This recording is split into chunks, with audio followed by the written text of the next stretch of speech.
Hello, entrepreneurs. Joe DeChara coming to you live from downtown Flushing. No, sorry. Correction. I'm not in Flushing anymore. I just told Jennifer that I moved. Joe DeChara, CPA, coming to you live from downtown Bethpage, New York. I'm back on Long Island where I grew up, and we are here for another amazing Bedrock Business Builders interview with this pretty young lady sitting next to me. Jennifer Loading. Is that right? That is correct. Jennifer Loading. All right. Thank you for joining us. Like most of my guests, we barely even know each other. We never spoke. You were handpicked by my team, so uh, you must have something to share with us. And I know that you're going to talk about slaying the day. And, Yeah. and I try to I yeah, it sounds interesting. So who are you and why are you here? Yeah, absolutely. Well, and I love that you said, we don't always know each other when we jump on these podcasts. You and I are both fellow podcasters and we know how this goes. But I always say sometimes the best conversations derive from not knowing the people that are on the other end of the mic. Those are the best ones that happen. So anyways, yeah, I'm a mindset coach. My background is I was in the network marketing space for a long time, was a director in a company, a middle management leader. And about, I guess, 12 years ago, I was diagnosed with a rare nerve condition that completely turned my life upside down. And so that kind of sent me on a journey. And, I always say this is the abridged version of it. But during that journey, I recognized a couple things about myself going through business that, I had this repeated pattern of chasing crises and goals. And if I wasn't doing one, I was in the other. And so through that journey, I recognized there were things that I was doing within my own life that were actually sabotaging not only my personal life, but my business. And so that really prompted me to get in and start figuring out where are things that I could, that I could change, things in my life and my habits that I could change that could not only affect my personal life and get me better and heal, but also enhance my business and make me more productive in the business world. And so I talk about slaying the day as being those things we do in our lives that we can do consistently that can enhance not only what we're trying to do in our careers, but also in our entire life. So that's how we're here. Okay. So that's interesting. It's like, there's no coincidences because what you're talking about, I think, is exactly what I could use right now. Because like I said, I just moved from Flushing, New York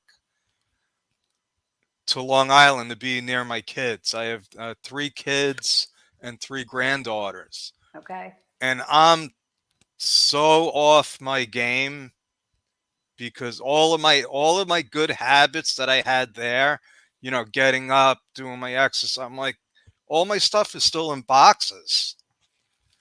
Yeah. So how can you help me? Okay. Well, well, first of all, I will say this.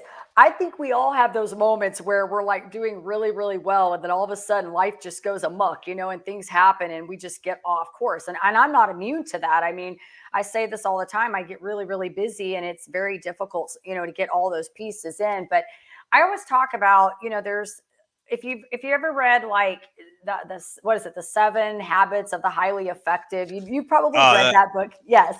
Yes, there are a lot of things that we talk about, that you can do that are effective. But I talk about some of those, and some of these I wrote in my book. I talked about them in my book, and then later on, as I went through my journey, I say journey, I'm not done. I think our journeys are always ongoing, right?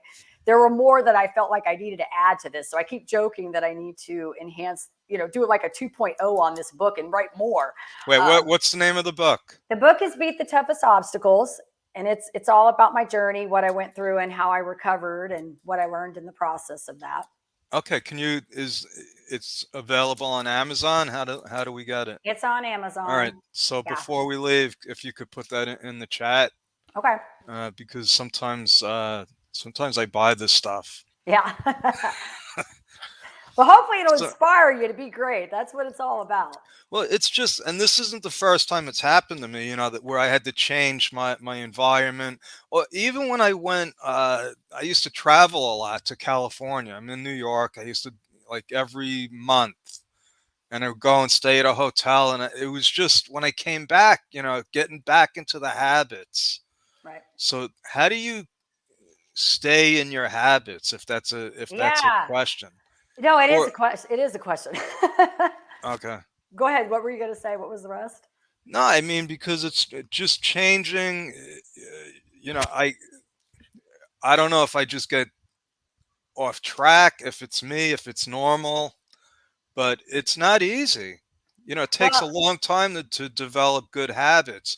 Even cooking. Now, this is a good. I mean, I had my whole kitchen there, and now I'm in a different environment. There's a different kitchen. It's yeah. yeah. Well, I think, this goes kind of, did I lose you? Can you hear me okay No, I still? can hear you. I Okay, can good. hear you. All of a sudden it got weird. My mic got weird. I think this goes really deep into a couple things. One, building discipline, obviously, as we know, but also, overcoming limiting beliefs. There's like several conversations here, but, there's things that I talk about that are important. And one of being, a lot of people don't understand the power of doing a to-do list. They don't even really understand that. They'll say, well, I've done that and it hasn't worked. And it's because maybe their to-do list doesn't have the most effective things. Like they're not putting the most important things on that list, or they're putting things that aren't bringing healthy habits or income producing activities to them. They're putting things like, let me make sure I've got, toilet paper in the bathroom, It's like, we got to get important things on that to-do list. But I talk about that, really making that a priority, being the first thing. Also, Really? being, Wait. So, to have a to-do list. yes, having it. I have like this to-do book. I Hey, mean, I actually look, it's become like a oh, cool. Okay. yes, So I use a spiral. I always have a spiral notebook and I flip the page every day. It was something that is, here's what I tell people about the to-do list. A lot of times, and this is, we'll go through and do our day and we don't really feel like we've accomplished a lot because we'll look at all the things we didn't get done. Like maybe we didn't exercise, or maybe we didn't eat right today, or maybe we didn't read, maybe we didn't do what we needed to do. But the great thing about a to-do list is you kind of get confirmation bias with it. Like you can go back and say, hey, I did get something done today, right? And that boosts your confidence because it shows you that you're actually completing stuff. But for me, it's really because if I don't have it, I'll be chasing squirrels. Seriously, like I'll be lost without it. Like for me, it is my list of where I put all my to-dos. And it may be something as simple as, every day on my to-do list, even though I exercise every single day, I write exercise on my to-do list every single day, every day. right. And I mark it off with a highlighter every day, because then I know, even though I've ingrained that discipline in me, that is my look at every day. Like, what are all the things that I'm getting done during the day? Like, how am I making these things happen? Doesn't it feel good when you check them off too? 100%. And But highlighters. so this is my system that I created a long time ago. It's just from journaling, and I keep them. And sometimes I go back, and it's like, yeah, I can't believe how much stuff I actually got done. Yeah, and it feels good, right? Because you're Oh like, yeah, you're like, hey, you need some kind of benchmark, right? right, right. And so I started. I have a coach. He's helping me scale my business, and we're doing stuff that we never did before, like KPIs. Keeping track of all these numbers. Mm-hmm, And I'm looking at, I'm like, wow, everyone should have this kind of stuff, mm-hmm, mm-hmm. because I don't know about you. You're a solopreneur, or Yeah, I am right okay, now. I just partnered up with a firm that does similar to what you're working with your coach. They do scaling and helping businesses okay. move up. But so what we do a lot of. In fact, I want to invite you, and because you might be a good presenter in my mastermind group. We meet every Saturday at 2 o'clock. We meet for 90 minutes. We do training. We play games. We network. But the whole purpose is to try to uh, get us connected. Right.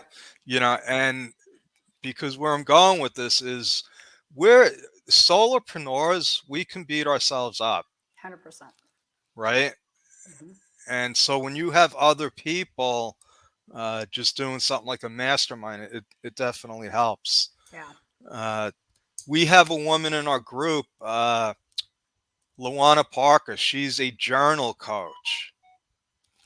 Okay. Love it. Yeah, that's pretty cool. Yeah. So I never heard of a journal coach, but I think it's great.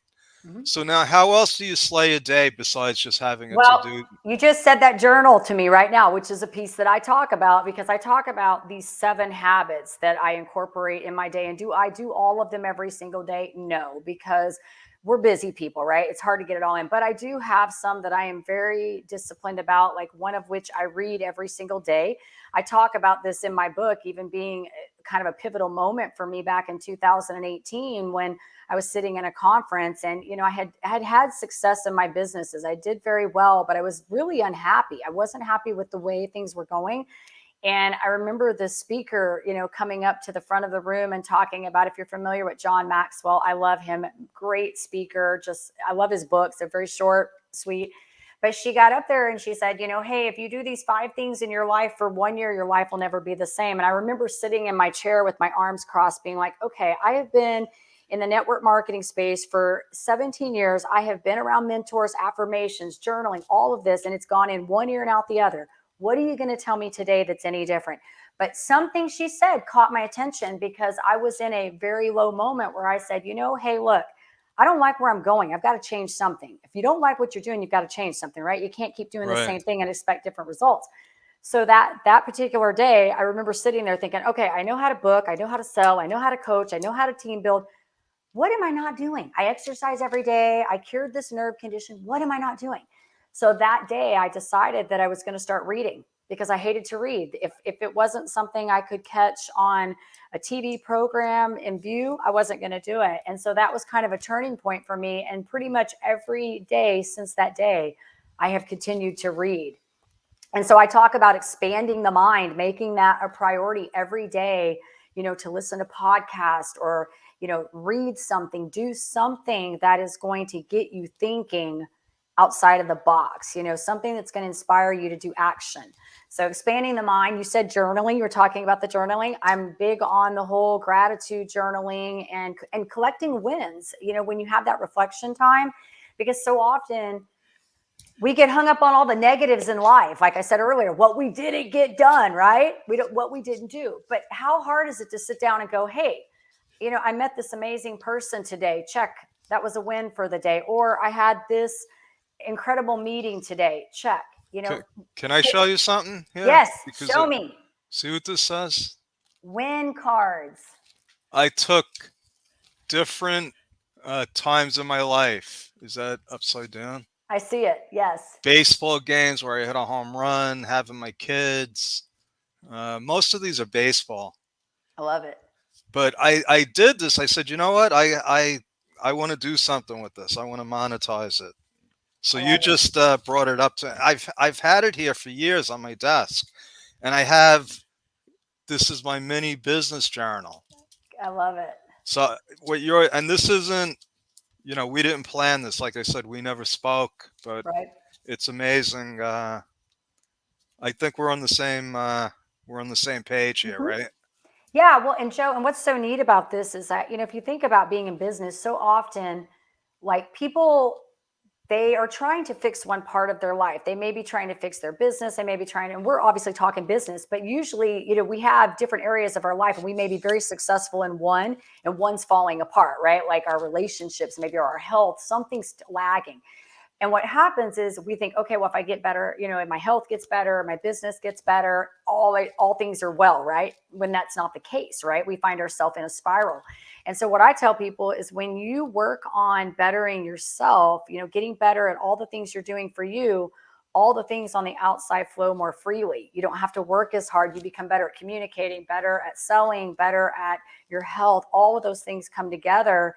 And it's almost like you become, I don't know, you get your mojo, you get to work a little more effortlessly in life. You know what I'm saying? And so I think you just look at things differently. And that was the big thing for me was that when I started recognizing these patterns and I started changing the way my focus was, let's not work on, let me get better at running a marathon. I did run marathons. Let me get better at that. No, I'm going to work on Jennifer, work on the way she's thinking, her headspace, what she's focusing on, and let those things flow into my life a little more freely. So that's the importance of it all. Cool. Yeah.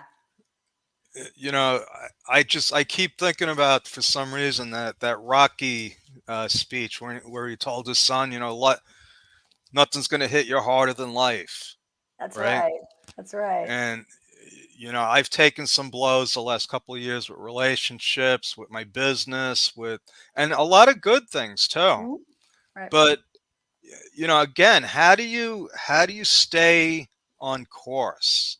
Well, start. We're talking about, Yeah, okay, so I read Stephen Covey's Seven Habits of good. Highly Successful Good. People, The Thick of Thin Things. Yeah, he's still in my brain. Awesome. Awesome. But Well, that's why I said I think it has to start with, you have to focus on these 7 habits. Make sure every day you're writing that to-do list. Make sure you're okay, reading okay, every day. hold on. This is what I want. This is the meat and the potatoes. So Yes. Meat and seven habits. potatoes. 7 habits I talk about. I'm going to give them to you really quick. These are my Okay, go 7 ahead. habits. So, number 1, get that to-do list every day. And on that to-do list, you need to have in there a couple things. You need to have, if you're focusing on your business, make sure there's one important thing in there every day that's going to move you forward to your goal. Whatever the goal is, I don't know what that is. If you're going to run a marathon, if you're going to, increase your sales in your business, whatever that is, make sure there's one important thing in there that you're going to get done every single day that's in that area of the goal. Because we get hung up on the hows, right? We got the big goal. We get hung up on the hows. We don't know how the hows are Right, going to come. But if you're right, doing one thing, that's going to get you there. So that, number 1, make sure also on that to-do list, any important personal development you're doing gets on there. So if reading is part of that, get it on there so that you make sure you're doing it. Because what gets written down gets done. If you just think about it, it ain't probably going to right. happen. Yeah. And then second habit I do every day is the expand your mind, which is going to be the reading or whatever podcast, whatever you're doing to expand the mind. Then I have in there my gratitude and reflection, which is going to be, like I said, wins for the day. What are you thankful for? This can be a 30-second project, like right before you go to bed. Like, hey, how was my day? I had this happen. Okay. Okay. Then I talk about exercising, taking care of the body. What are you doing physically every day, and how are you taking care of yourself? That's my 4th. What are we on, 4? Yep. I'm like, I got 7. Where are my other ones? One of them is flow. Flow is, what are you doing in your life that you enjoy doing? That can be once a week. What are you doing that you love to do? And hopefully, if you have a business, you're doing what you love every day, right? But not everybody gets to do that because they may be working a job they don't like. So what are you doing in your life that you love? And that, it could be playing golf, pianoing, whatever that is, what you love. Who are you connecting with is one. And that's your mastermind that you just talked about. Who are you connecting with every week? You got to have some way of connecting, because a lot of entrepreneurs don't really understand the power of networking. I work with so many of them, and they just don't really understand. They're like, well, why would I bother doing that? And they don't even understand, why would they bother connecting with other entrepreneurs, even in their field? And I have to always come back and say, why would you not? Because when you're building relationships, you don't know where that's going to take you.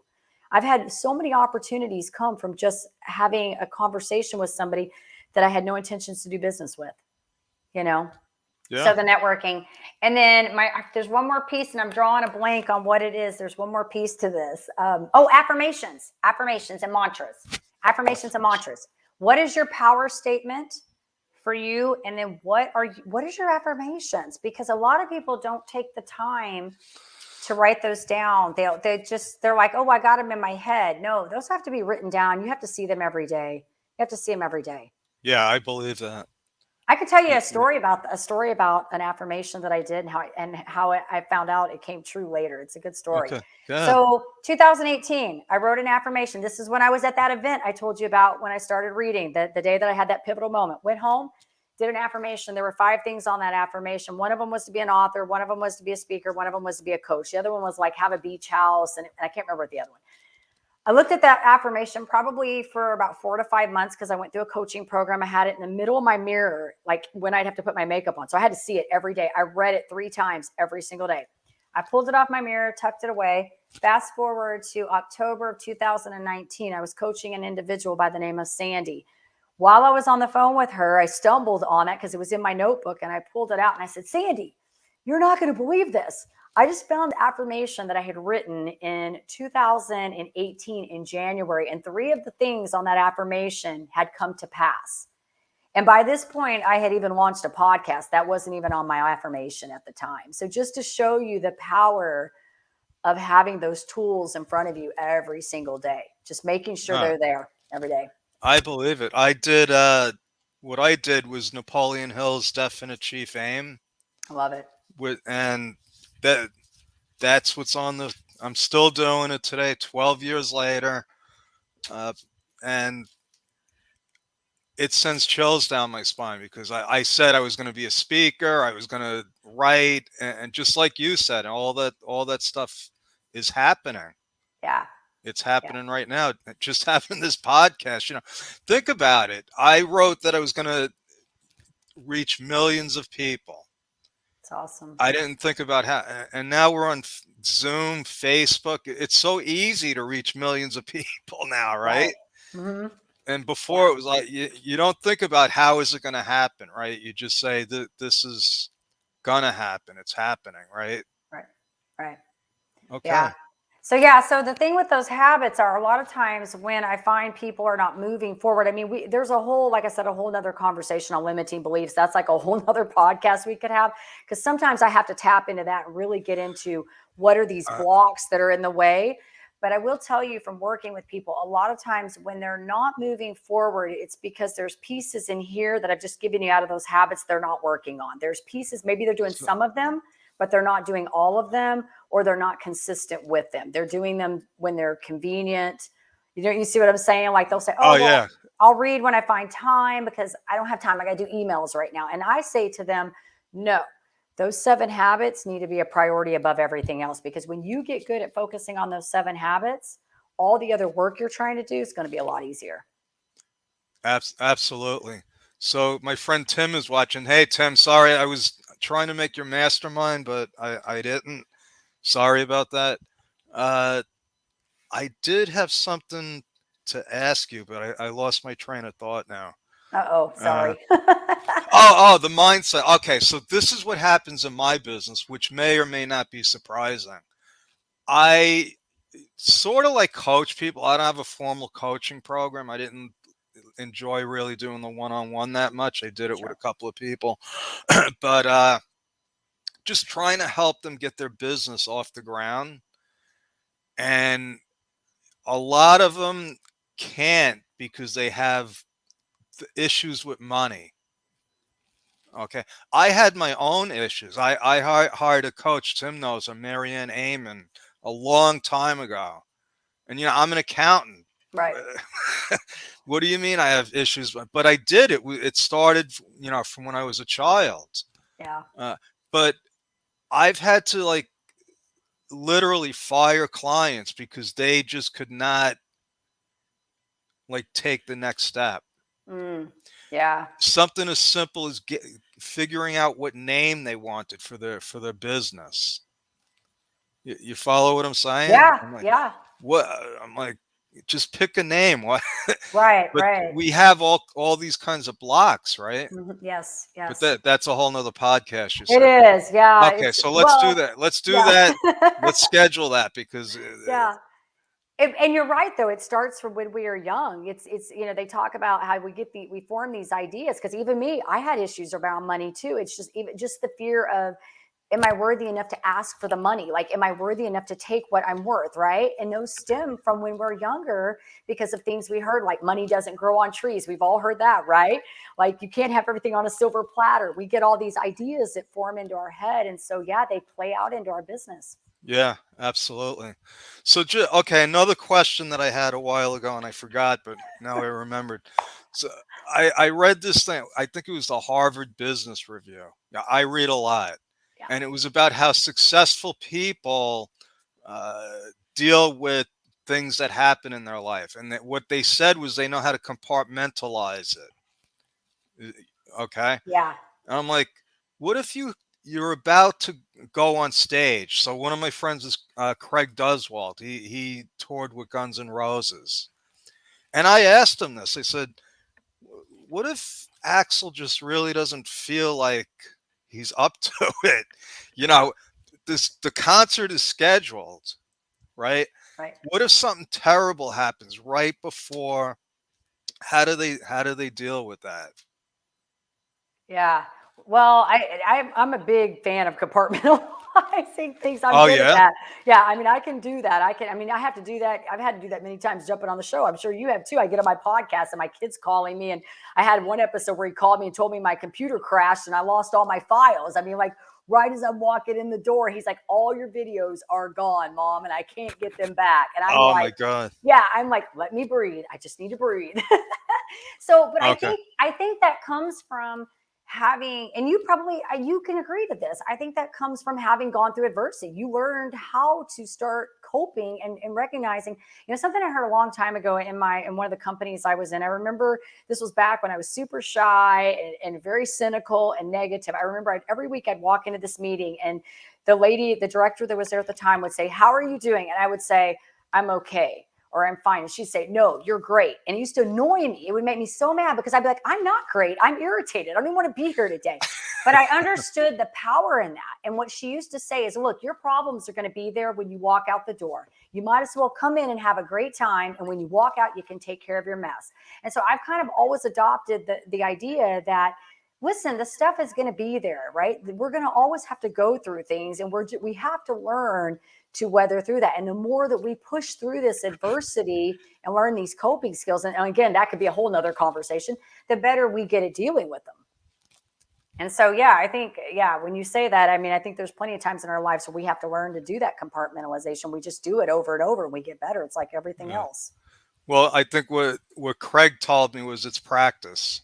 You just keep doing it enough times. Yes, It's like second nature then, right? So absolutely. listen, oh wow, we're almost at Yeah, half an hour. I like to keep these to like 20 minutes, but yeah.